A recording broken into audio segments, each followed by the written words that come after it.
சனி ஆன்மீக ரீதியாகவும் சரி, அறிவியல் ரீதியாகவும் சரி, எல்லாரையும் ஈர்க்கக்கூடிய ஒரு வினோதமான கிரகம்.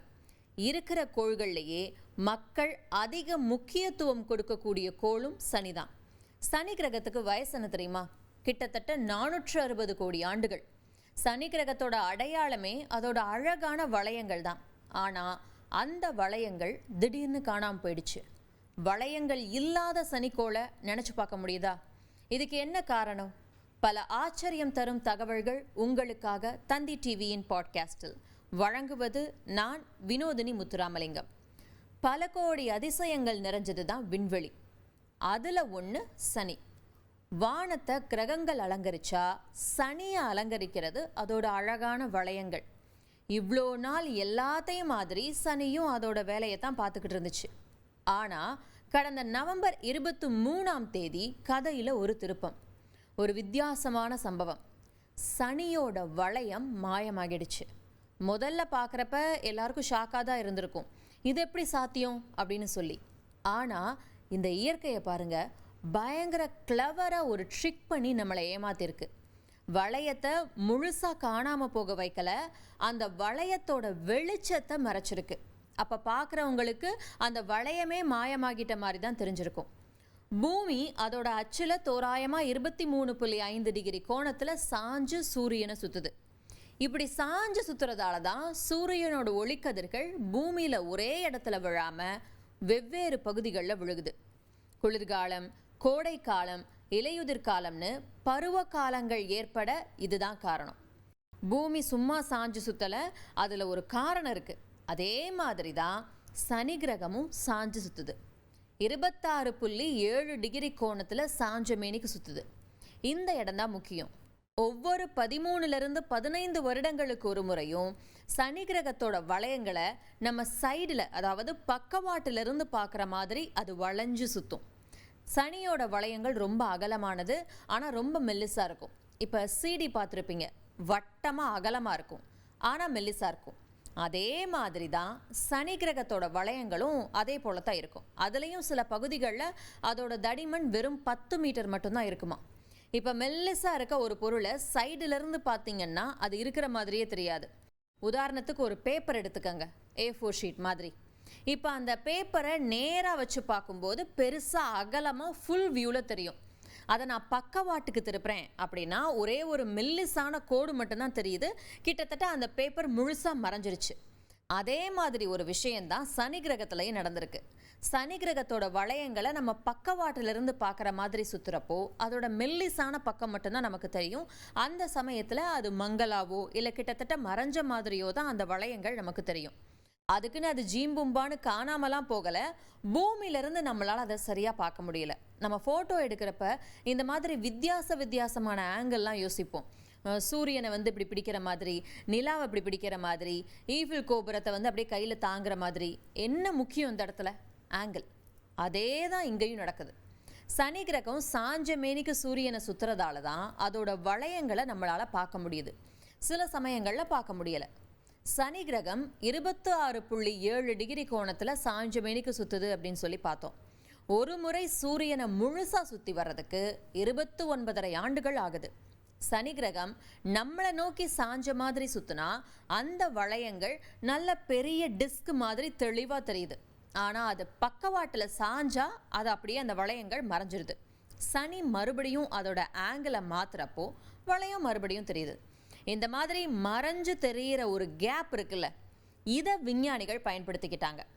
வானியலாளர் பிலிப் நிக்கோல்சனும் அவரோட டீமும் ஜேம்ஸ் வெப் விண்வெளி தொலைநோக்கியை பயன்படுத்தி சனிக்கோளோட அந்த மறைஞ்ச ஈ வளையத்தை பற்றி ஆய்வு செஞ்சாங்க. அதை ஏன் ஈ வளையம் அப்படின்னு சொல்கிறாங்க அப்படின்னா, சனி கிரகத்துக்கு ஒரே ஒரு வளையம் மட்டும் கிடையாது, நிறைய வளையங்கள் இருக்குது.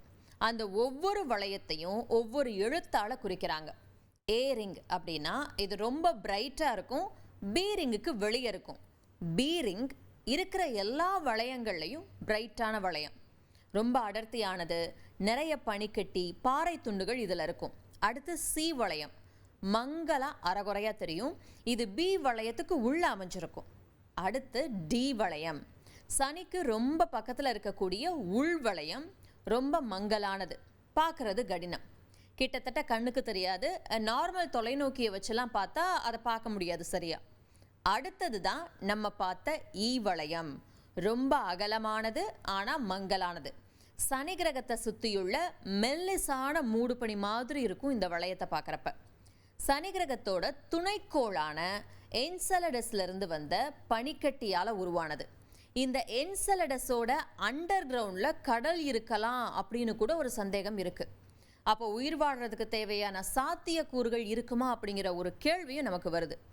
ஸோ சனியோட வளையம் மறைஞ்சு தெரிஞ்ச அந்த கேப்பை பயன்படுத்தி விஞ்ஞானிகள் ஈ வளையத்தை ஆய்வு செய்கிறாங்க. பிரகாசமான வளையங்கள்லாம் மறைஞ்சு போயிட்டதால இதை ஆய்வு பண்ண ஈஸியாக இருந்திருக்கு. அதே போல் இது முதன்முறையாலாம் ஏற்படலை.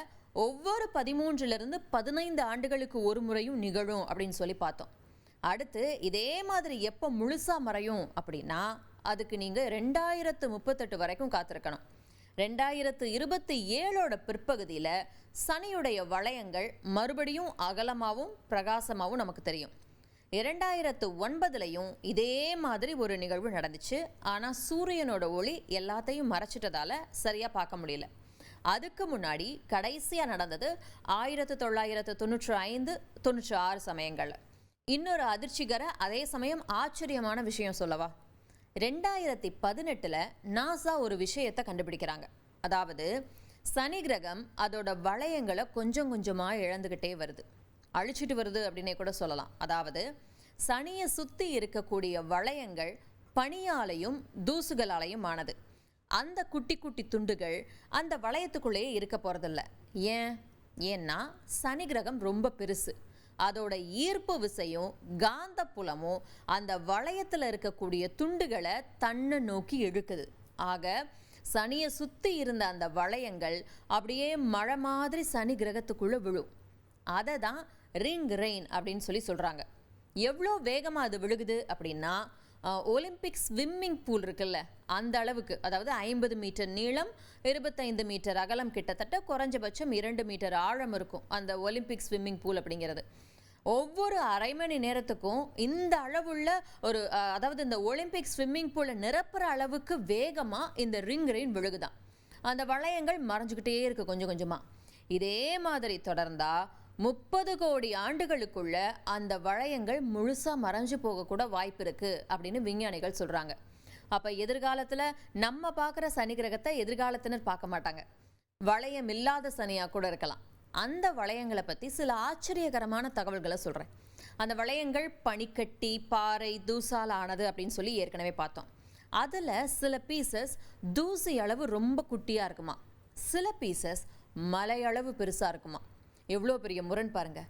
விஞ்ஞானிகள் என்ன நினைக்கிறாங்கன்னா இந்த வளையங்கள் ரொம்ப பழசு அப்படின்லாம் சொல்ல முடியாது, வேணும்னா ஒரு 10 கோடி ஆண்டுகள் பழமையானதாக இருக்கலாம் அப்படின்னு நினைக்கிறாங்க. ஒரு டைனோசர் காலத்துது அப்படின்னு சொல்லி வச்சுக்கோங்களேன். இதுக்கு ஒரு விளக்கம் கொடுப்பாங்க. அதாவது 2 பனியாலான துணைக்கோள்கள் ஒன்னோட ஒன்று மோதிச்சான். மோதினதில் அது சுக்கு நூறாக உடஞ்சிருக்கு. அப்படி உடஞ்ச துண்டுகள் சனியை சுத்த ஆரம்பித்து காலப்போக்கில் அழகான வளையங்களாக மாறிட்டதா ஒரு தியரி இருக்குது. சனி கிரகத்துக்கு மட்டும் இல்லை, வியாழன், யுரேனஸ், நெப்டியூனுக்கும் வளையங்கள் இருக்கிறது நமக்கு தெரியும். ஆனால் அந்த வளையங்கள் ரொம்ப லேசான, டார்க்கான, மெல்லிசான வளையங்கள். சில நேரங்களில் தொலைநோக்கிகளில் கூட நம்மளால் அதை பார்க்க முடியாது. ஸோ சூரிய குடும்பத்திலேயே ரிங் சாம்பியனான நம்ம சனி கிரகம் கோள்கள்லேயே ரொம்ப தனித்துவமானது. நம்ம கண்கள் முன்னாடியே இந்த அண்டத்தில் நிகழக்கூடிய மாற்றங்களை நம்ம பார்த்துக்கிட்டு இருக்கோம். இந்த பிரபஞ்சத்தோட துவக்கம், முடிவு, அதை நிகழ்த்தக்கூடிய அற்புதங்கள் ஒருபோதும் நம்மளை ஆச்சரியப்படுத்த தவறதே இல்லை.